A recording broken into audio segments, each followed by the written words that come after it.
vencendo o pecado que me afasta da presença de Deus. Na semana passada, terminando o ano, nós falamos sobre vencendo os desafios da vida cristã.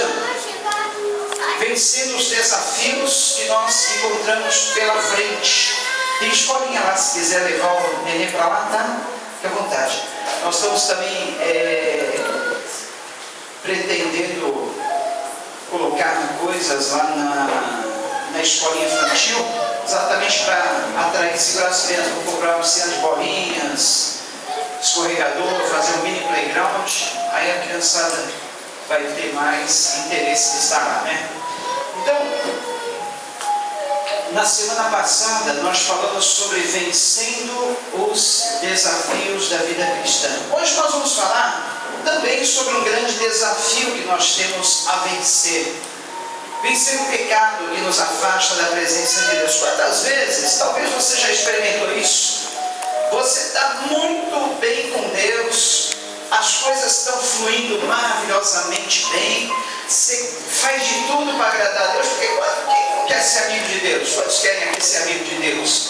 Olha, ter crédito com Deus, você falar com Deus, nem imaginar que Deus já está realizando, você pensou, Deus já está fazendo. Sabe aqueles momentos que você está jóia com Deus, você está bem mesmo, você está legal, você está numa boa com Deus? Que bom seria se a nossa vida permanecesse sempre assim. Mas tem algumas coisinhas que aparentemente são pequenas, que vão nos afastando dessa presença de Deus. Olha, tem uma coisa, Deus ele não se afasta de nós, nunca. Deus nunca vai se afastar de nós. Mas tem uma coisa, nós acabamos nos afastando da presença de Deus.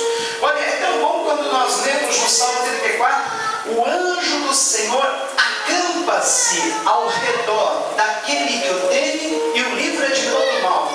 Você está bem com Deus, você está na presença de Deus, o anjo do Senhor está ali lado a lado com você, te guardando do mal, te livrando do mal e dando tantas bênçãos. O Senhor está com você.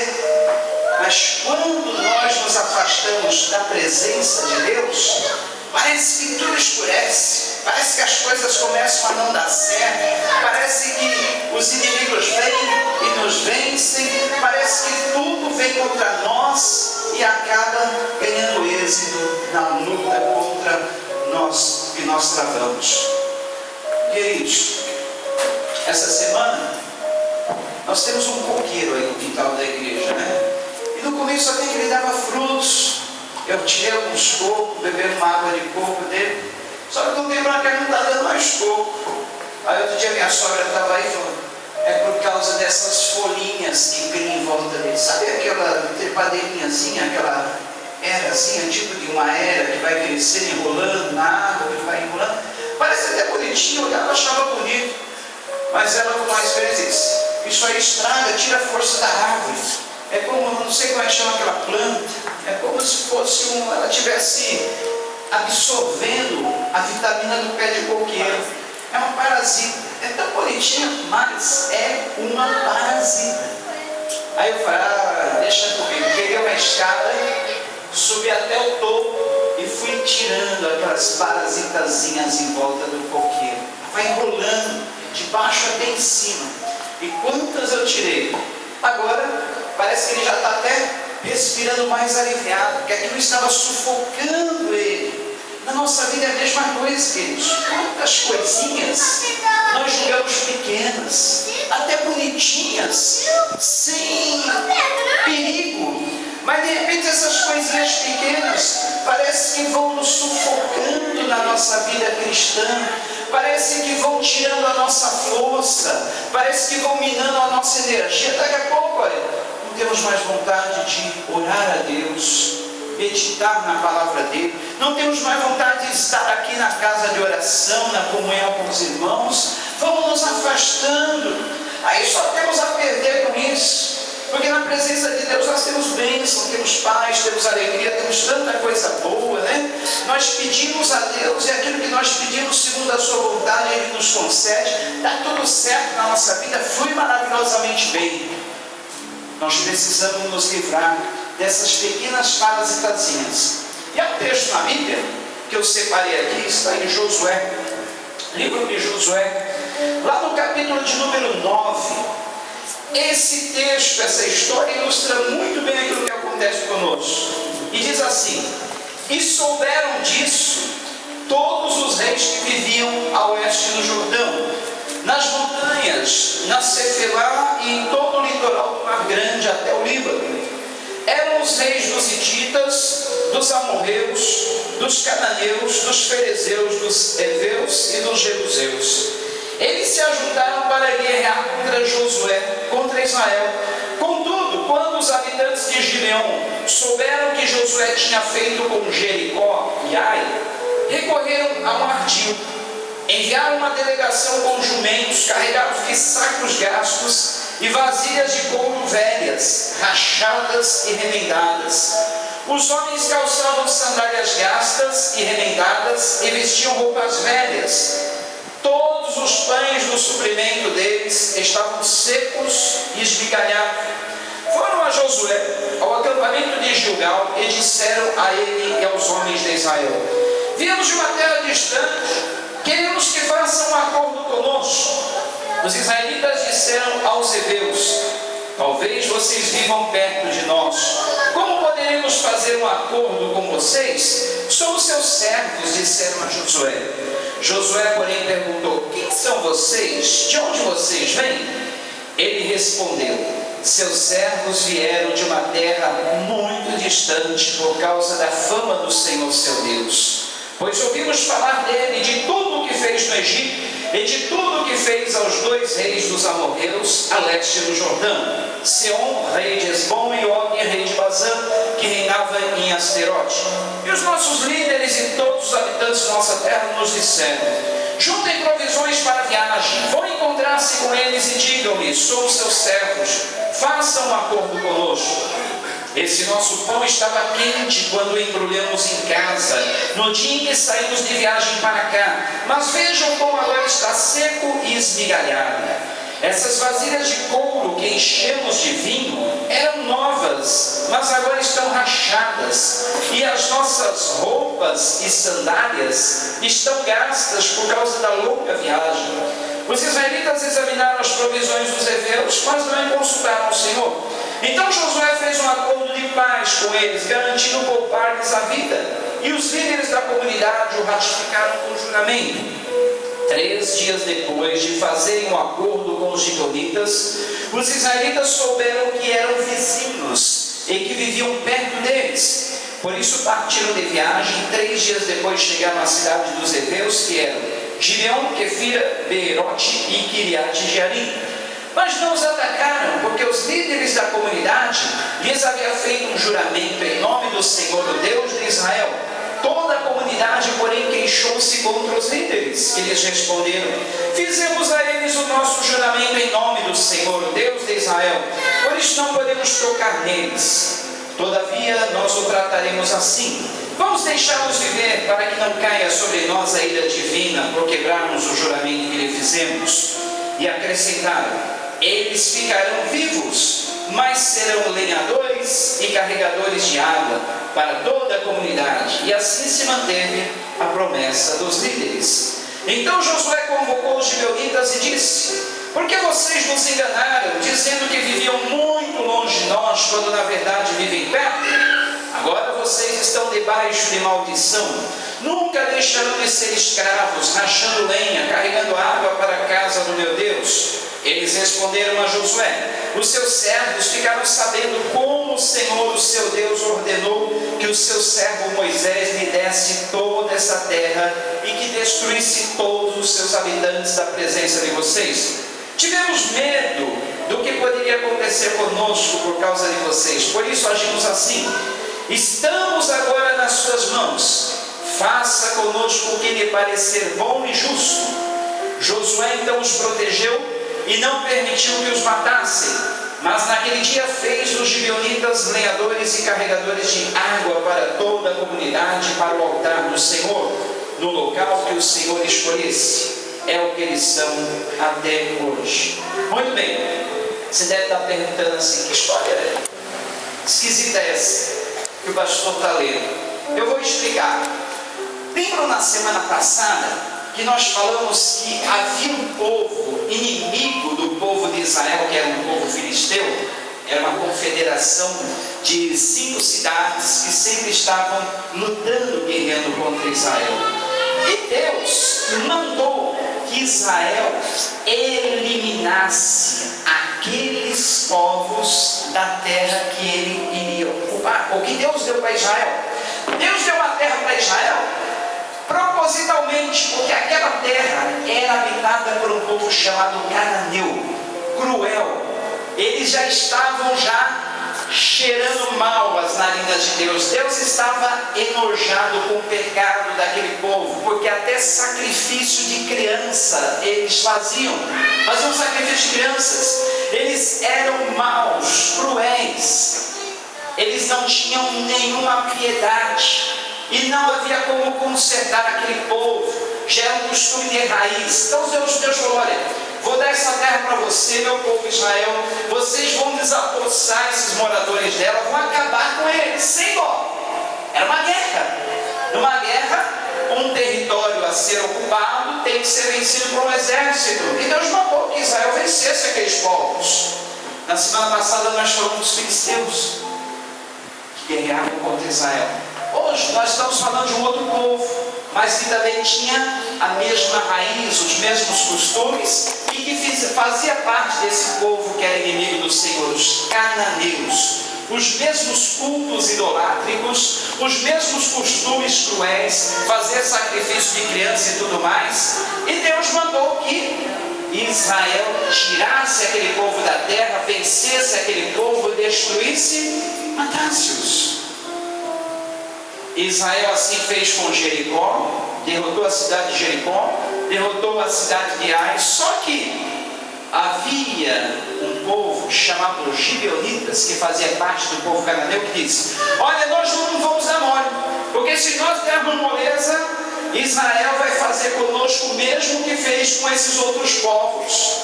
Vamos bolar um estratagema. Vamos fingir que nós não somos aqui da terra, que nós viemos de longe. Vamos colocar roupas rasgadas, vamos colocar na nossa bolsa pães embolorados, como se nós viéssemos de uma longa viagem.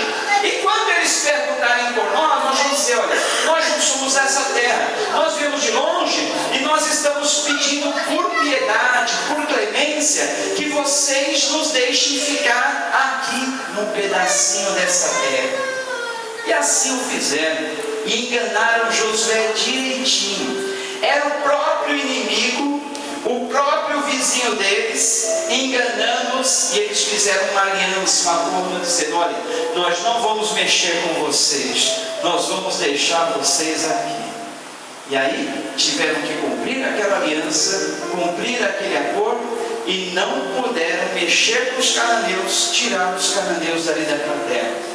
Isto veio a ser uma pedra no sapato de Israel, porque Israel estava sempre tropeçando naquele povo, e acabaram até inclusive aderindo a alguns costumes que aquele povo pagão fazia, e eles não podiam expulsá-los dali. Que lição isso tem para a nossa vida, queridos?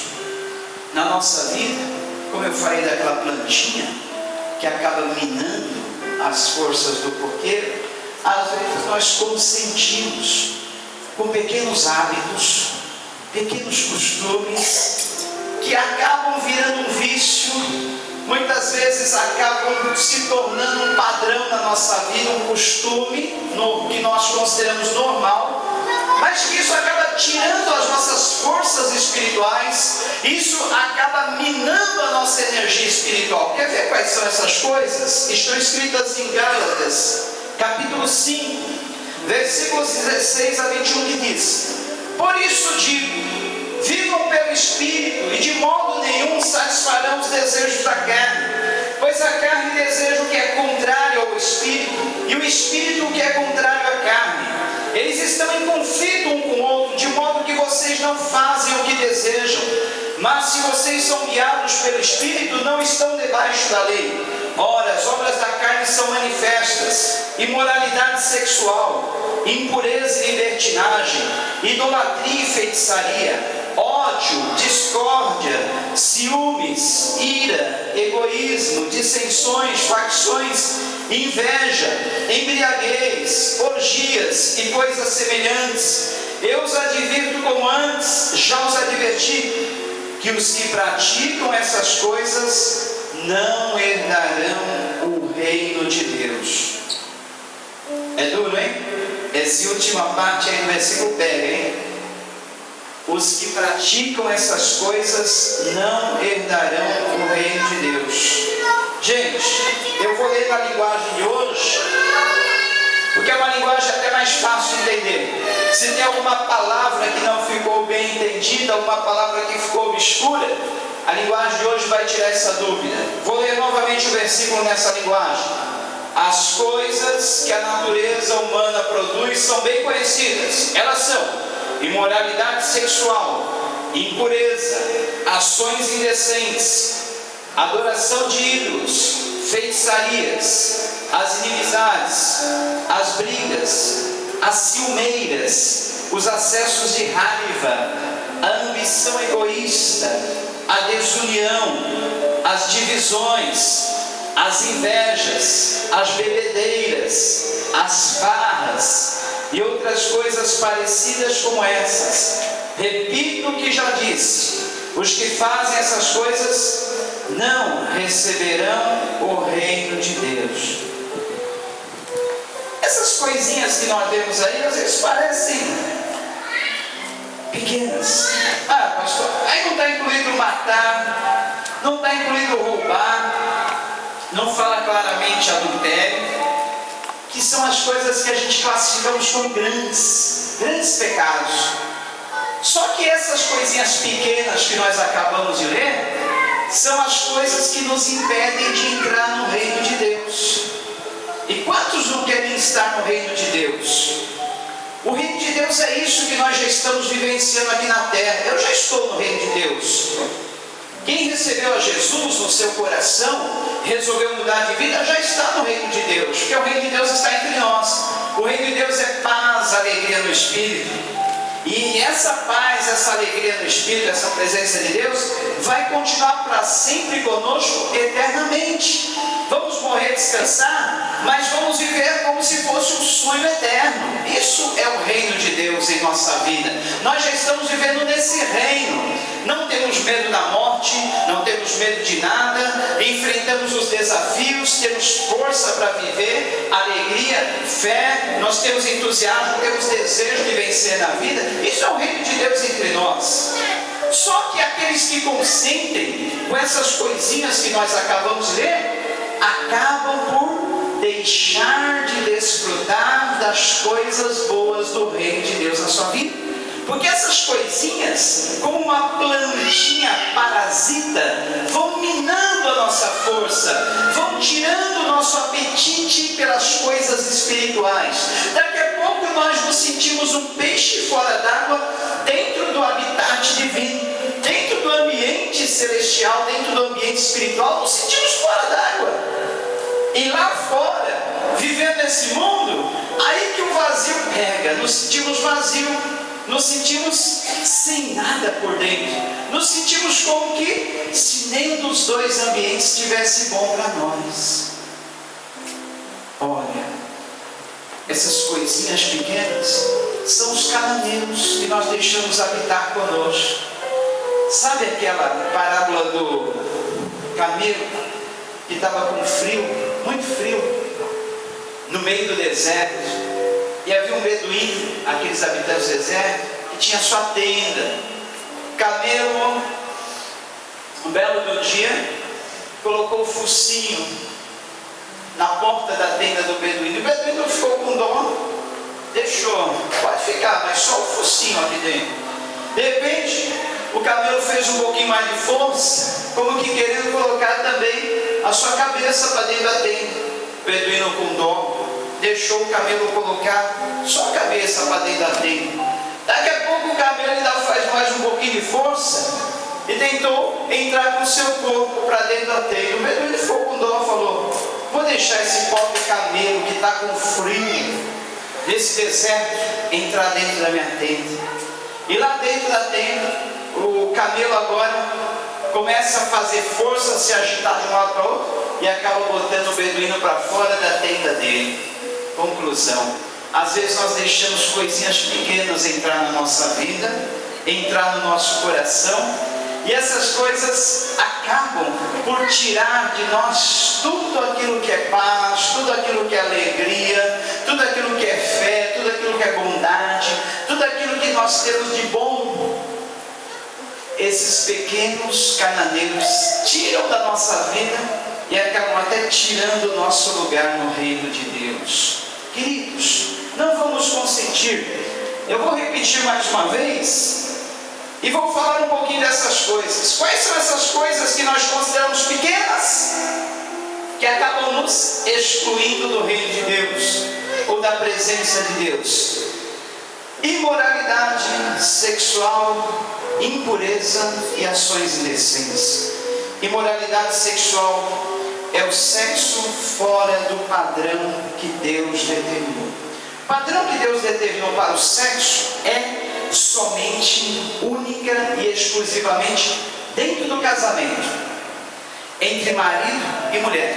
Antes do casamento é imoralidade sexual, é fornicação. Fora do casamento com outro cônjuge, adultério. E todas essas coisas, a palavra de Deus diz que nos excluem do reino de Deus. Agora, se nós fôssemos analisar um pouco mais adiante sobre imoralidade sexual e impureza, não precisa falar. Tudo aquilo que você sabe, de repente toca lá dentro. Estou vendo isso aqui, mas não estou me sentindo bem. Eu acho que Deus não quer isso. Por exemplo, pouco falamos sobre isso. Pornografia. Está aí na internet, né? Em qualquer site que você entrar, você encontra de monte. Revistas, literatura, jornais. Nós vivemos num mundo que está cheio de apelo erótico, apelo sensual, apelo sexual. Às vezes você pode dizer, mas que mal tem? Eu não estou prejudicando ninguém, eu não estou afetando ninguém com isso, mas isso afeta a nossa vida de tal maneira que de repente você não tem mais prazer ou vontade de nenhuma atividade intelectual. Se você começar a deixar esse pequeno cananeiro entrar na sua vida, daqui a pouco só vai ter lugar para ele. É como um camelo, entra a pontinha, daqui a pouco só tem lugar para ele. Você só vai querer abrir o computador para ver isso, você só vai querer virar os canais da televisão para ver isso. Não vai haver mais espaço para atividade intelectual na tua vida, na tua mente, e muito menos atividade espiritual, porque isso vai minando as nossas forças. Isso faz mal para o casamento. Sabia? Recado para os maridos: gera até impotência, porque o marido às vezes só se estimula se tiver vendo um filmezinho erótico. Do contrário, ele brocha. Essa é a palavra. Acostuma, gente, acostuma. De tanto ele ter aquele estímulo erótico, chega uma hora que ele não consegue mais fazer o sexo naturalmente, porque não tem aquele estímulo. Crianças que começam desde cedo a se acostumar na pornografia. Pais, cuidado, veja o que seus filhos estão vendo na internet, na televisão, agora tem qualquer hora do dia. Se você comprar um pacote de TV a cabo, peça para excluir esses canais. Eu nunca tive esses canais em casa, canais de sexo livre, canais 24 horas de sexo. Não tem, você pode excluir. Uma vez eu cancelei o pacote da TV Itapema, porque antigamente você não tinha essa opção. Eu falei, não tem como excluir. Eu falei, mas como? Tem criança que fica em casa. Eles mexem no computador, eles são mais do que eu. De repente eles pegam um código lá, eles vão ter acesso a isso. Aí eu cancelei o pacote deles, falaram que não podia excluir de vez aqueles canais. Então, criança cresce viciada nisso, passa a adolescência viciada nisso. Nunca se essa criança, esse adolescente não for liberto, ele nunca vai olhar para o sexo oposto com pureza. Ele sempre vai ver a mulher como um simples objeto de prazer, um simples objeto de desejo, e a mulher para o homem da mesma forma. Então nós temos que ter um cuidado, porque a nossa mente, o nosso coração, ele é facilmente cativado por essas coisas. E se nós não tomarmos a firme decisão, acabamos por consentir que esses pequenos hábitos, esses pequenos costumes entrem em nossa vida e acabem gerando vícios, que depois, para se libertar, é muito difícil mesmo. Então você sabe o que é uma imoralidade sexual. Você sabe até que ponto você pode ir no seu namoro. Você sabe até que ponto você é livre para fazê-lo. Toda vez que a sua consciência acusar, saiba que é o Espírito Santo que não está se agradando daquilo. Dê uma brecada, dê uma freada, tire esse cananeu da sua vida.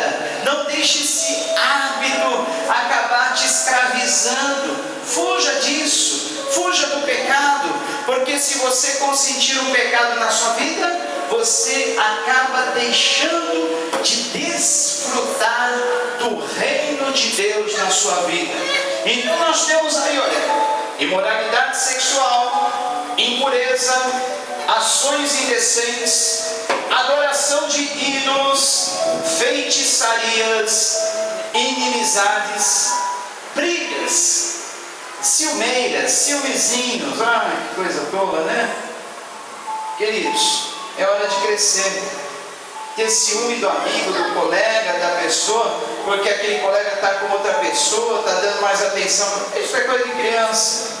Acessos de raiva, lançando fora a ira, ambição egoísta, só pensar ou querer para si mesmo, desunião, divisões, invejas, bebedeiras, farras e outras coisas parecidas. Repito o que já disse: os que fazem essas coisas não herdarão o reino de Deus. Carnaval vem aí, cuidado, é um prato cheio de todas essas coisas.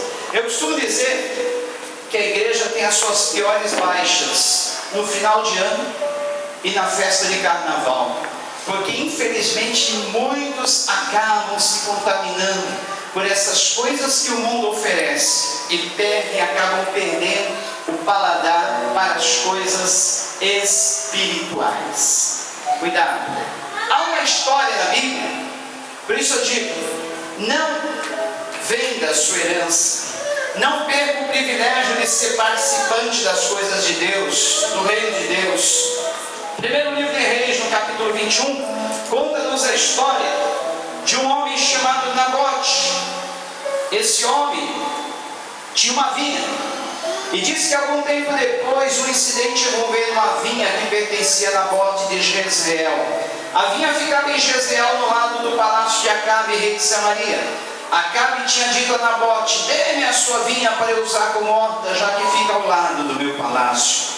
Em troca eu lhe darei uma vinha melhor, ou se preferir eu lhe pagarei, seja qual for o seu valor. Nabote, contudo, respondeu: Senhor, me livre de dar a ti a herança dos meus pais.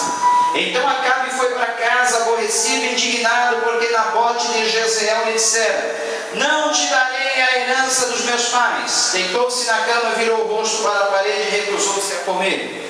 Sua mulher Jezabel entrou-lhe e perguntou: por que você está tão aborrecido? Por que não come? Ele respondeu-lhe: porque eu disse a Nabote de Jezreel: venda-me a sua vinha, ou se preferir eu lhe darei outra vinha em lugar dessa. Mas ele disse: não te darei minha vinha. Disse-lhe Jezabel, sua mulher: é assim que você age como rei de Israel? Levante-se, coma, anime-se, conseguirei para você a vinha de Nabote de Jezreel. Então ele escreveu cartas em nome de Acabe, pôs nelas o selo do rei e as enviou às autoridades e aos nobres da cidade de Nabote. Naquelas cartas ela escreveu: decretem um dia de jejum e ponham Nabote sentado no lugar de destaque entre o povo, e mandem 2 homens vadios sentados em frente dele, e façam com que testemunhem que ele amaldiçoou tanto a Deus quanto ao rei. levem-no para fora e apedrejem-no até a morte. Queridos, o que essa história nos conta? Nos fala sobre inveja, ambição. Um homem chamado Nabote tinha uma bela vinha que produzia frutos. E o rei Acabe, que morava ao lado, ficou com inveja daquela vinha e falou a Nabote: tu quer me vender esse campo, essa plantação? Nabote respondeu: não posso, é herança dos meus pais. E Nabote ficou chateado com aquilo, falou para a esposa dele, que era realmente uma bruxa, era uma mulher má, chamada Jezabel. Jezabel lhe aconselhou dizendo assim: olha, você é rei, você pode ter tudo o que você quiser.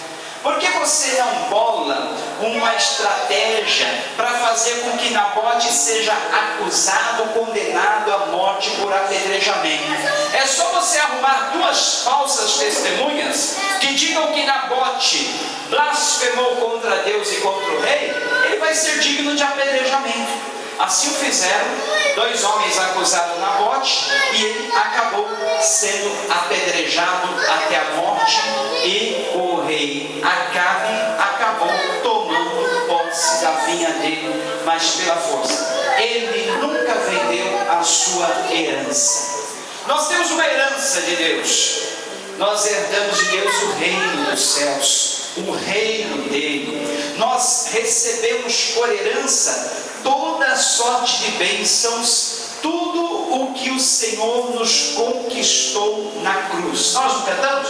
Tudo o que o Senhor conquistou na cruz é direito nosso, é nossa herança. Então nós temos o fruto do Espírito: amor, alegria, paz, longanimidade, benignidade, bondade, mansidão, fidelidade, temperança, domínio próprio. Todas essas coisas são nossas. Essa paz, essa alegria que nós sentimos, a segurança, é tudo herança de Deus para nós. Faz parte do reino de Deus. E vez por outra, o inimigo das nossas almas quer que nós vendamos essa herança. Ele tem inveja de nós porque ele perdeu também o privilégio de fazer parte do reino de Deus.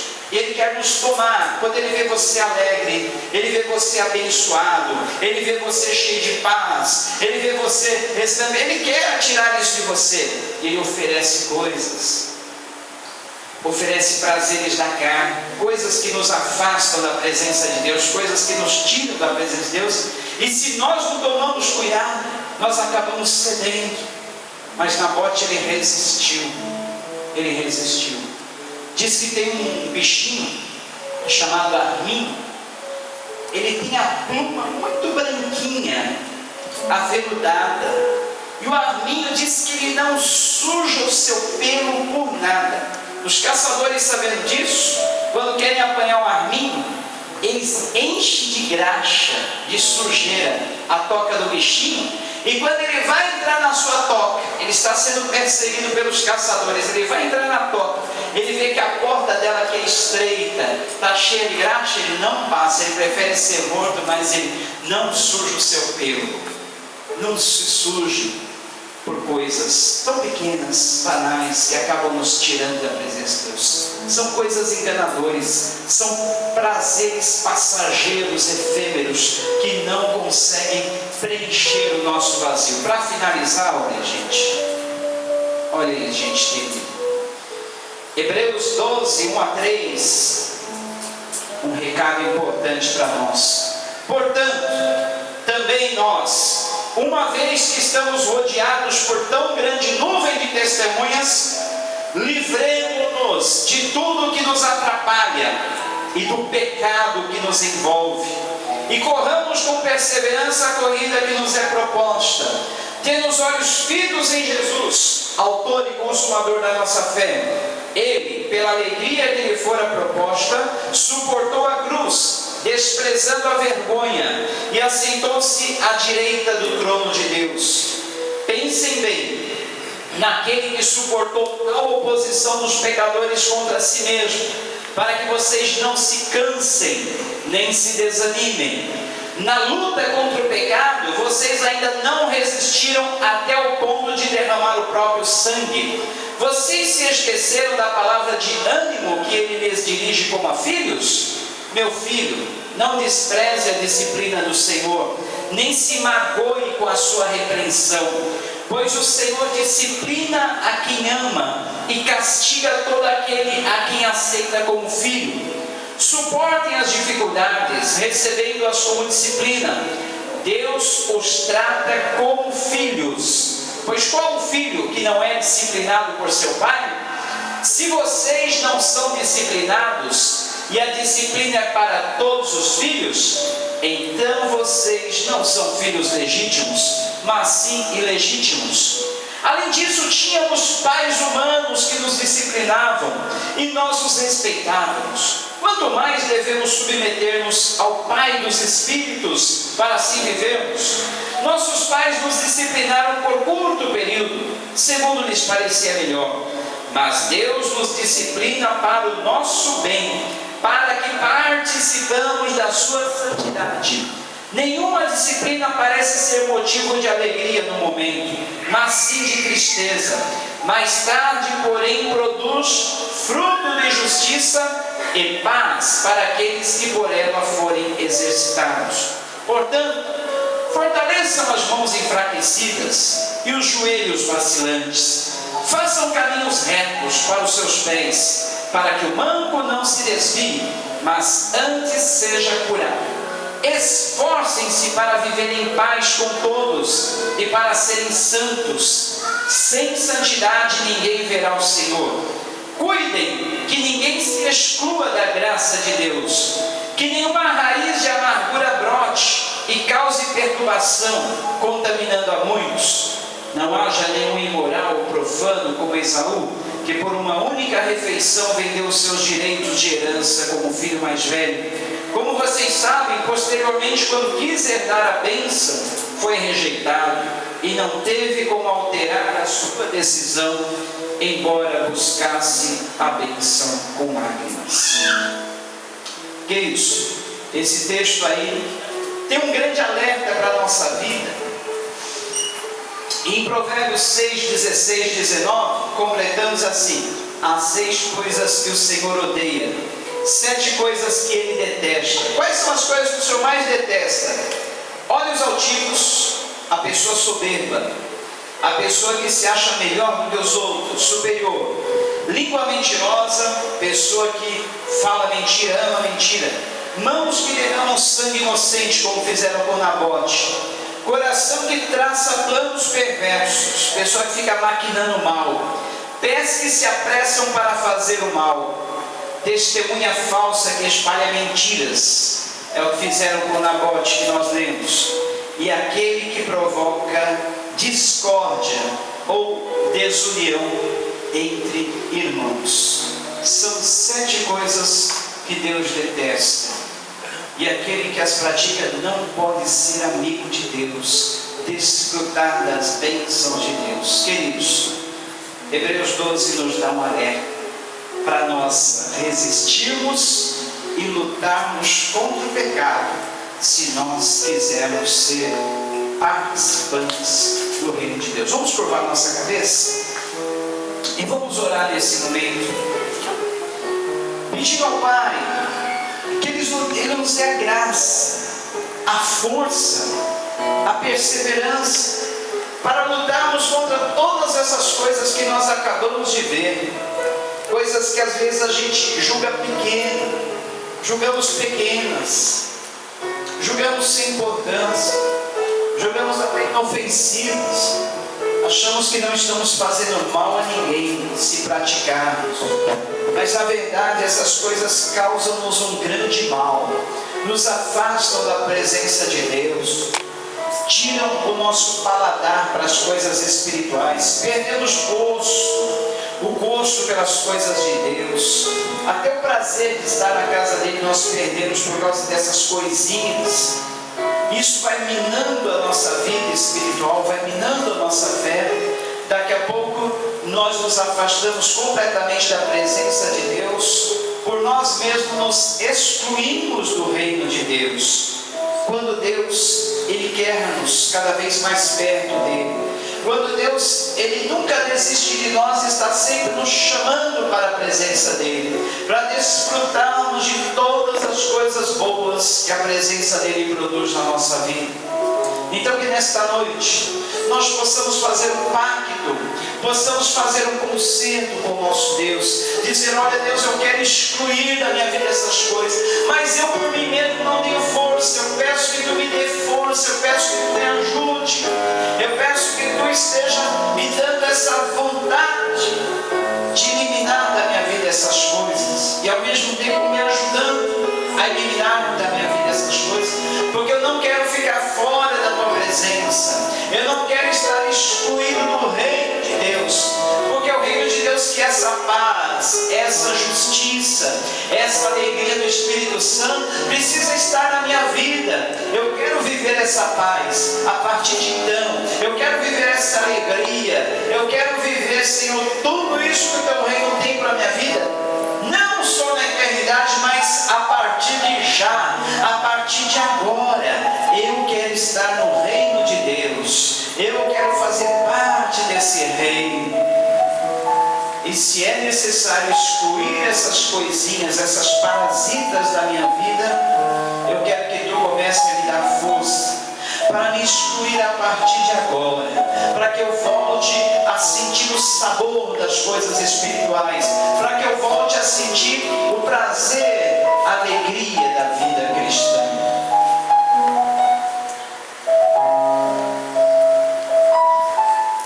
Enquanto a equipe de louvor se prepara já, eu quero te dar uma oportunidade.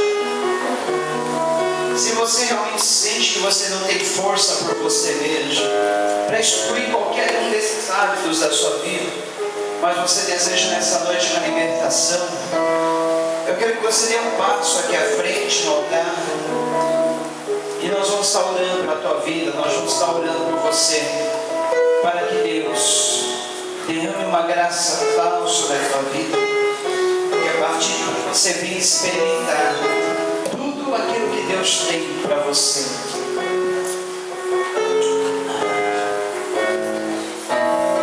Se meu povo me desse ouvido, diz o Senhor, eu os saciaria com o trigo mais fino e com o mel extraído da rocha.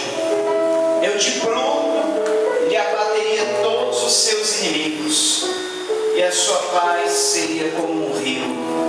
Deus quer te dar paz, Deus quer te dar alegria, Deus quer te dar prosperidade, porque essas coisas também amarram a vida da gente para que não prosperemos. Deus quer te dar tudo de bom, mas para isso você precisa estar inserido no reino dele, na presença dele. Se você se afastou da presença de Deus, é o momento também de você se achegar, de você fazer um novo pacto, uma nova aliança com Deus nessa noite. Você vai ser muito abençoado, eu declaro isso sobre a tua vida. Tua vida vai mudar a partir de hoje. Venha e dê um passo aqui. Eu quero orar por você e com você. Eu quero mandar minha carne fazer sua vontade, nosso Espírito, que a minha vida seja tua vida, Jesus. Uma chance como essa, uma chance igual a essa, talvez eu não tenha mais. Talvez eu não tenha mais.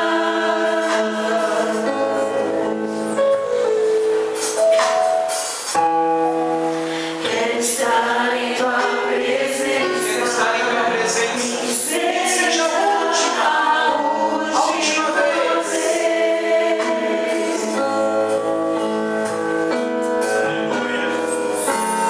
Se tiver que gritar, eu gritarei.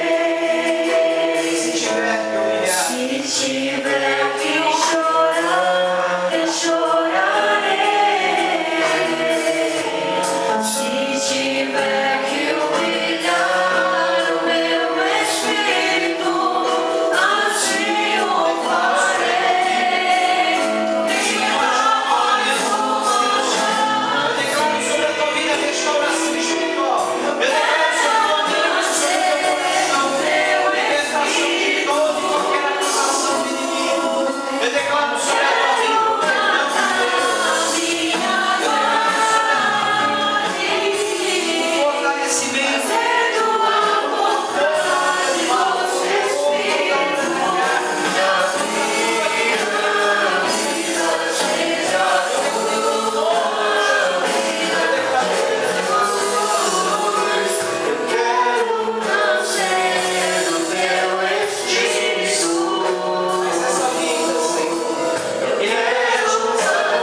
nascer nessa noite de novo. Nascer no Espírito, uma nova vida. Vem, eu quero orar por você. Deus vai te dar força para abandonar os velhos hábitos, os vícios, aquilo que te afasta da presença de Deus. Vem, não passe. Não tenha vergonha. Se humilhe, Deus vai te exaltar. Aquele que se humilha na presença de Deus, Deus o exalta. Deus o coloca em posições nunca antes imagináveis por Ele. Venha. Receba nessa noite a restauração. Receba nesta noite essa nova aliança que Deus faz com você. E através dessa aliança, Deus tem bênçãos para você no reino de Deus. Será cura, receba perdão, receba paz, receba proteção de tudo aquilo que é hábito do Senhor.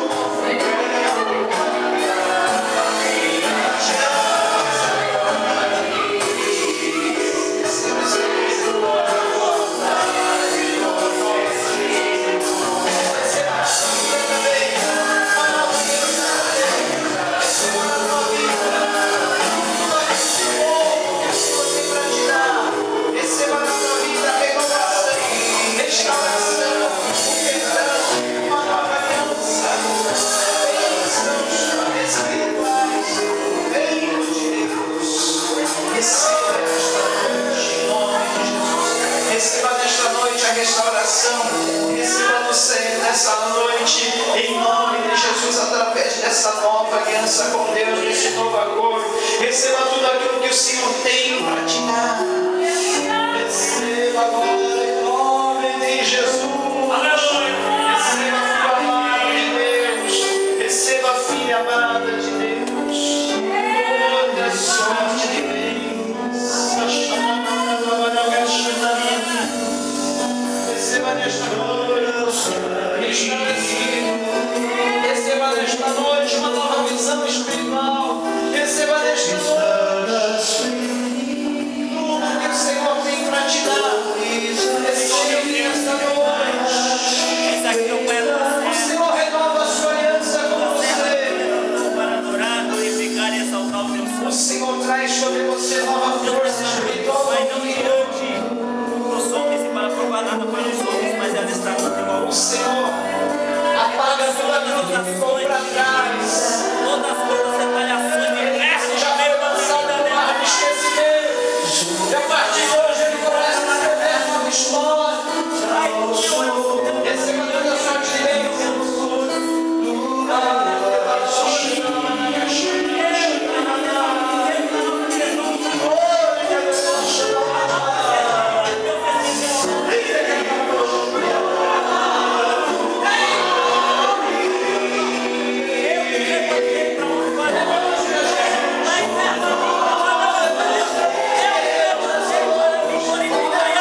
deixe esse pouco de força que é em você se esvair.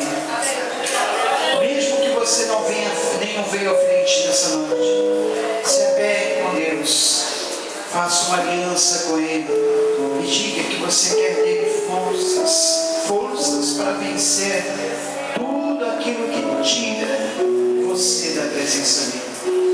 Ou você tira o pecado da vida, ou o pecado te tira da presença de Deus. Não tem como. Então trate seriamente com as ervas daninhas da nossa vida, com as parasitas da nossa vida, para que possamos desfrutar de todo o bem da vida cristã, de todo o bem do reino de Deus. Estamos chegando ao final desse culto maravilhoso. Eu quero que você, esta noite, medite nesse texto. Essa madrugada eu perdi um sono, aí eu fui meditar na Bíblia. Olha que versículo lindo que eu achei. Eu falei, eu vou separar para a hora da oferta. Olha que bonito, olha, gente. Ezequiel 44:30. O melhor de todos os primeiros frutos e de todas as contribuições que vocês fizerem pertencerá aos sacerdotes. Vocês darão a eles a primeira porção de sua refeição de cereal moído, para que haja bênçãos sobre as suas casas. Amém? O melhor de todos os primeiros frutos e de todas as contribuições que vocês fizerem pertencerá aos sacerdotes.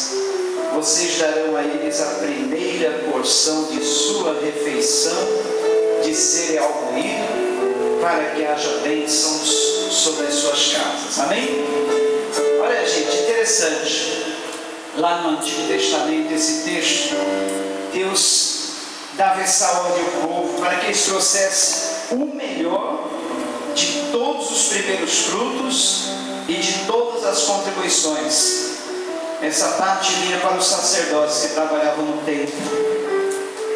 Hoje, no Novo Testamento, na Nova Aliança, Deus continua pedindo o melhor. Sabe por quê? Ele deu o seu melhor para nós. Ele deu o seu Filho, Jesus. Amém? Mas pode ficar tranquilo, que a oferta que você trouxer aqui na frente não vai ficar para o sacerdote não, tá? É para a obra do Senhor mesmo. Quem esteve aqui na nossa Assembleia Anual viu tudo que é feito centavo por centavo do dinheiro da sua contribuição. E realmente aqui é diferente. Nos lugares por aí, o sacerdote só pede. Eu falei, eu tenho mania de doar as coisas. Eu já tive um carro, doei para a obra. Isso não é para tocar trombeta ou para dizer que eu sou melhor que ninguém. Já tive um apartamento, doei para a obra. Hoje eu não tenho nada. Só tenho um carro ano 2001, isso mesmo, que está conosco há 7 anos. Não troco de carro, não tenho imóvel nenhum, nosso nome, nada. Entendeu, gente? Então, e ajuda, a contribuição, não recebemos há meses, porque é tudo para a obra, gente. Então, até que eu poderia reivindicar, olha, a Bíblia está dizendo, traga aos sacerdotes, não digo, traga para a obra do Senhor, a obra do Senhor precisa. Amém? Nós precisamos que Deus nos dá de uma forma ou de outra. Deus supre maravilhosamente bem, nada nos falta, nada, tá bom? Então tudo aquilo que é básico para a sobrevivência, para nós passarmos até bem, temos. Amém? Então, pode ficar tranquilo, traga o seu dinheiro para a obra do Senhor. Você tem liberdade de pedir relatórios, o relatório que você quiser ver desde o primeiro mês de abertura da igreja, está à disposição. O pastor recebe ajuda? Recebe, mas quando dá, quando não dá, abre mão. Amém? E quando o pastor pode, ele doa para ajudar a obra. Então eu falei para os queridos que estavam aqui na nossa assembleia, olha, eu não quero nada na vida, a não ser um cantinho para me passar os últimos dias da minha vida. Um cantinho, pode ser um apartamentozinho popular, daquele do CDHU que eu tinha. Qualquer cantinho. É só isso que eu eu quero na vida, eu não quero ter grandes riquezas, eu não quero ter carro, eu não quero ter nada. Tudo que eu puder, eu dou para obra. Eu só quero um cantinho e nada mais, tá bom? Então é justo a gente receber uma ajudazinha para a gente ter esse cantinho no fim da vida. Mas quando dá, quando não dá, nós não fazemos questão de nada. Eu tenho roupa para vestir, quanta roupa eu tenho? Tudo ganhado. Dificilmente eu compro roupa. Muita roupa. 90% das roupas que eu tenho é tudo doada, ganhada, recebida. Roupa de bazar, roupa usada. E eu fico feliz com isso. Eu sempre bem vestido e não gasto dinheiro com roupas, né? Então, bênção de Deus. Meus filhos estão todos trabalhando, todos empregados. Já estou ficando livre dessa incumbência. Tanto é que eles não estão nem aqui, estão trabalhando nessa hora. Pleno domingo, os dois estão trabalhando e a pequena nos ajuda na loja. Então, estou feliz, estou livre de encargos, de ter que gastar muito. Só temos uma vida simples, tá bom? Mas traga ajuda, a obra precisa. Conseguimos adquirir aqui, agora precisamos pagar a escritura. Quase 20 mil, fiquei perplexo com valores. Precisamos fazer um fogo aí para poder isolar esse calor, usar esse ar-condicionado, colocar uma cortina de ar na porta, melhorarmos o nosso departamento infantil, equiparmos tudo ali. Então, tudo isso, ampliarmos esse salão para o fundo. Conversei com o Arnaldo essa semana, ele disse que não há colunas, viu, aqui no meio. Ele disse que é bom só colocar um arco assim, para reforçar nos cantos da parede. E beleza, aí está aprovado esse projeto, né? Então, gente, tudo isso vai, né? Então, se você puder tiver uma contribuição, ajude, para que haja bênção sobre as suas casas, amém? O melhor de todos os primeiros frutos e de todas as contribuições. Esse é o primeiro domingo, talvez seja a sua primeira contribuição, os seus primeiros frutos. Dê o melhor, para que haja bênção sobre as suas casas. Quando nós cantamos, amém?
a tua vida.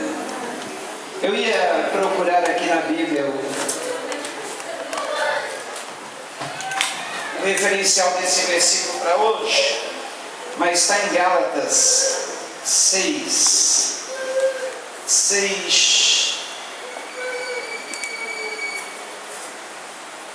Agora não estou conseguindo ler aqui. Mas Gálatas capítulo 6, depois eu separo direitinho o versículo, diz que aquele que é instruído nas coisas espirituais deve repartir todas as coisas boas com aquele que o instrui, tá? Então, seria o referencial daquele versículo que nós vimos em Ezequiel 44 para os dias de hoje, no Novo Testamento, na Nova Aliança. Amém? Mas eu quero que você reparta que coisas boas comigo. Eu quero que você conte as bênçãos que Deus faz na tua vida, tem feito dia a dia, amém? Nós estamos aqui 24 horas para ouvir tudo que você tiver a dizer, mas eu quero que todos sejam abençoados e todos tenham essa coisa boa para repartir comigo. Bênçãos que Deus faz na tua vida, está fazendo, que todos os dias desse ano eu possa escutar de você: olha, Deus me abençoou, pastor, Deus está me abençoando, Deus está fazendo isso no meu lar, na minha família, na minha vida, amém? E quinta-feira, não esqueçam, vamos iniciar essa campanha pela família, e eu quero ver Deus fazendo coisas boas sobre a tua vida. Que o Senhor te abençoe e te guarde, que faça resplandecer sobre ti a luz do teu rosto, tenha misericórdia de ti. Que o Senhor sobre ti levante o teu rosto e te dê a paz. Ali ao lado tem uma